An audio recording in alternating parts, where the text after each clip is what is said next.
assim, som de fundo? Você que sabe. Lucas 8. Ele tá fazendo a série, né? Você Eu vou dar pra ele. depois aqui tem pra não prolongar, não. Lucas 8, 14. Pra tu ficar. Então, Lucas 8, capítulo 8, versículo 14. 14 não, aqui é melhor do 24. Chegando-se a ele, despertaram-no, dizendo: Mestre, mestre, estamos perecendo. Despertando-se Jesus, repreendeu o vento e a fúria da água. Tudo cessou e veio a bonança. Então lhes disse: Onde está a vossa fé? Eles, possuídos de temor e admiração, diziam uns aos outros: Quem é este que até aos ventos e as ondas repreende e lhe obedece? Mais embaixo vai agora aqui outro texto que vai dizer no 26. Então rumaram para a terra dos Gerazenos, fronteira da Galiléia. Logo ao desembarcar, veio a cidade ao seu encontro. Um homem possesso de demônios que havia muito não se vestia, nem habitava em casa alguma, porém vivia nos sepulcros. E quando viu a Jesus, prostrou-se diante dele, exclamando e dizendo em alta voz: Que tenho eu contigo, Jesus, Filho do Deus Altíssimo? Rogo-te que não me atormentes. Porque Jesus ordenará ao espírito imundo que saísse do homem, pois muitas vezes se apoderará dele, e embora procurassem conservá-lo preso com cadeias e grilhões, tudo despedaçava, e era impelido pelo demônio para o deserto. O interessante aqui desses versículos é que é muito falado, é bastante falado por todos os irmãos, até mesmo quando não conhece a Bíblia já conhece mais ou menos esse texto, que quando Jesus está no barco, ou seja, aqui nós passamos para ver para o dia de hoje, às vezes os problemas são materiais, mas o principal que a gente busca é o lado do lado espiritual, porque a carne ela chega a ser somente uma matéria. Eu costumo pregar muito para os jovens da minha idade, que nós podemos chegar até 105 a 110 anos no máximo. Nós podemos viver na curtição, nas drogas, na farra, em tudo aquilo que a vida tem nos oferecer. A vida que eu digo é o mundo tem nos oferecer, que a vida verdadeira é Jesus Cristo. Que ele diz, eu sou a ressurreição e a vida, eu sou a videira verdadeira e vós sois os ramos. Ou seja, se nós estamos nele, nós não temos que temer ao mar, ao vento. Assim como ele cessou aquela tempestade com os discípulos no barco, assim ele pode cessar toda aquela tormentação, aquele tormento, aquela tribulação que tem sobre a nossa vida. Eu costumo pregar muito para o jovem por conta desse mistério, porque 1 litro de cerveja, 1 litro de cachaça, ela pode durar meia hora com 3 amigos. Mas quando se diz uma trindade perfeita e maravilhosa, Pai, Filho e Espírito Santo, se diz coisa eterna. 3 amigos aqui na terra não são nada. Amigos entre aspas. Porque o verdadeiro irmão, ele está com você na luta, na caminhada. Ele está com você orando, jejuando, buscando, clamando pelas familiares. Por aqueles que não querem servir a Jesus. Por mais que tenham desejo no coração, mas não conseguem. Porque fácil é falar, fácil é pregar o evangelho, mas difícil é viver. O verdadeiro evangelho é amor. O verdadeiro evangelho é passar por aflição do lado do seu irmão, mas falando que o ama. O verdadeiro evangelho não é aquele que somente eu pego a Bíblia para pregar, para falar que você está errado, que você está em adultério, você está em fornicação. O verdadeiro evangelho é aquele que abraça, que no momento da dificuldade, você chega, dá um abraço.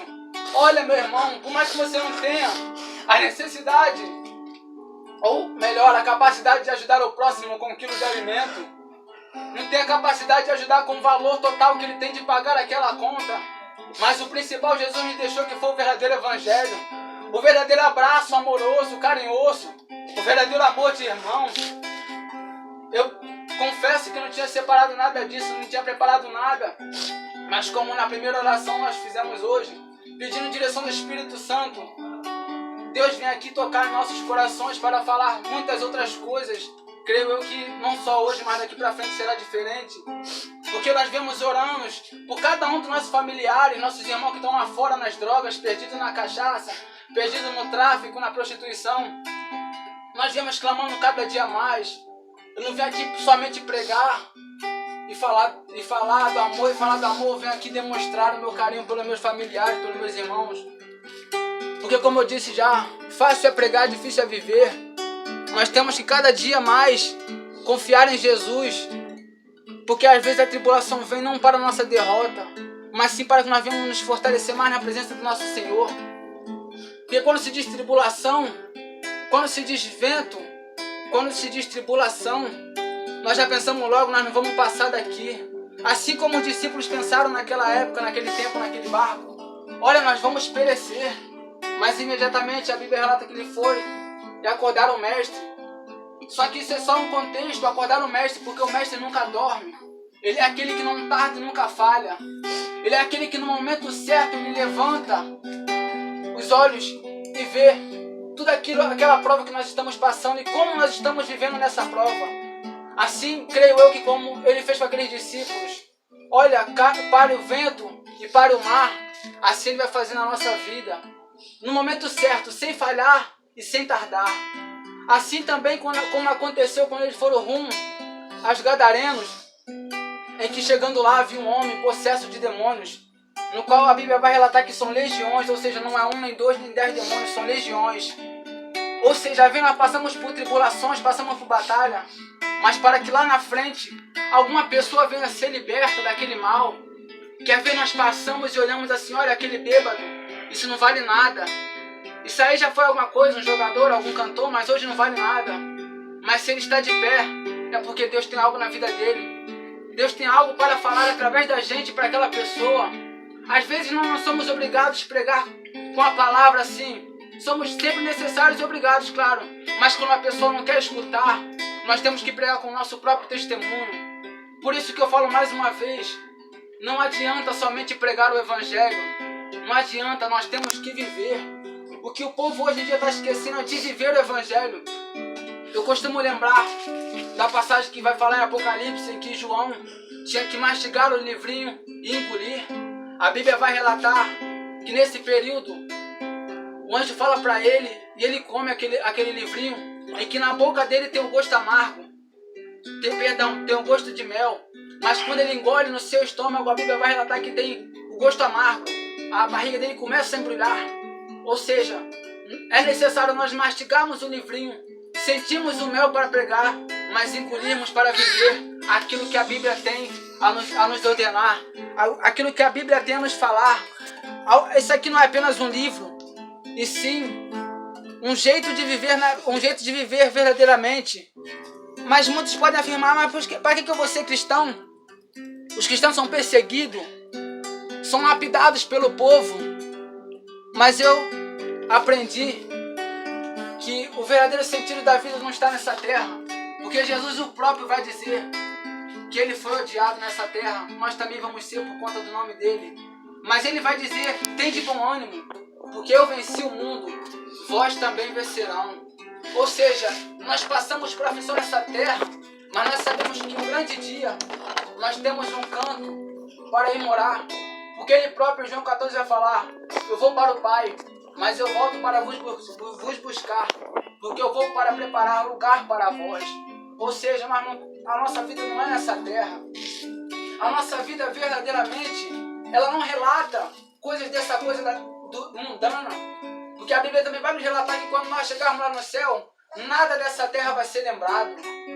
Jesus, o nosso Deus, ele quer que nós venhamos ser lembrados somente como filho dele, como servos do Altíssimo. Ele não quer que nós venhamos ser lembrados com as nossas iniquidades, com os nossos pecados, assim como Ezequiel vai afirmar. Deus vai afirmar para a gente, aquele que fazia iniquidade, se a partir de hoje começar a buscar o bem, as iniquidades dele Deus esquecerá e começará a preparar uma nova caminhada. Mas ai daquele que era justo e começar a partir de hoje a perseverar na iniquidade, porque de nada valeu a sua bondade. Ou seja, quem estiver no caminho, persevere. Quem estiver afastado, que volte. E quem não conheceu ainda o caminho, a verdade e a vida, como ele diz também em João 14, que comece e passe a conhecer. Que não, se não conhece ainda, que venha buscar a conhecer quem é esse Jesus. Quem é esse Deus tão maravilhoso que todos tanto falam. Porque às vezes, assim como eu vivia antes, sem conhecer, eu falava, olha, eu sou filho de Deus, eu posso ser reconhecido como Deus. Mas quando comecei eu a conhecer a Bíblia, percebi que somente em palavras eu não ganho nada. Somente em relatar com meus próprios lábios, eu não ganho nada com isso. A conversão eu aprendi que ela vem de dentro, do nosso interior. Não adianta eu falar que eu sou filho, que eu sou servo, sendo que eu não obedeço ao meu Senhor. Não adianta eu chegar para o meu irmão e falar, olha, eu sou filho de Deus, não mexe comigo. Não adianta eu chegar para minha esposa e falar, não mexe comigo porque eu sou servo do Altíssimo. Sendo que eu aprendi com o próprio Deus que nós estamos na terra para servir. Eu não estou aqui para falar baboseiras e sim para pegar a palavra. Eu aprendi depois que eu comecei a ler a Bíblia. Eu aprendi o verdadeiro sentido da vida. A verdadeira passagem na terra. Porque eu aprendi que aqui é somente uma passagem. Aqui não tem vida eterna. Vida eterna verdadeiramente é no céu com nosso Pai. Mas a Bíblia, ela relata claramente que nós temos dois caminhos. O estreito e o espaçoso, ou seja, o largo. Bom para os olhos da carne é o caminho largo e espaçoso. Mas espinhoso é o caminho da verdade e da vida. Que nós possamos entender através dessa palavra, através desses versículos que foram falados, que nós possamos entender e gravar isso no nosso coração. Que tudo nessa vida é somente uma passagem. Relatando tudo agora e traduzindo. A tempestade que tem na sua vida, ela pode passar a partir do momento que você se converter. Mas, irmão, eu já sou convertido. Você está passando por esse processo, é porque mais na frente algo de bom vai acontecer. É porque mais na frente você vai se sentir renovado. Suas forças, você vai sentir algo a mais. Você vai ver que você passou somente por uma batalha, somente por uma aflição. Mas Deus nunca saiu do barco, no barco que você está. Mais pra frente você vai ver a vitória que Deus vai dar. Basta perseverar. E assim eu agradeço a oportunidade em nome de Jesus. Amém.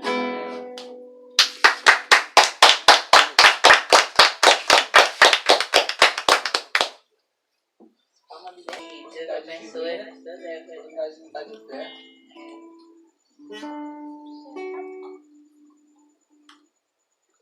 Grava aí esse solo aí, vai. Vai. Tá gravando? Tá gravando.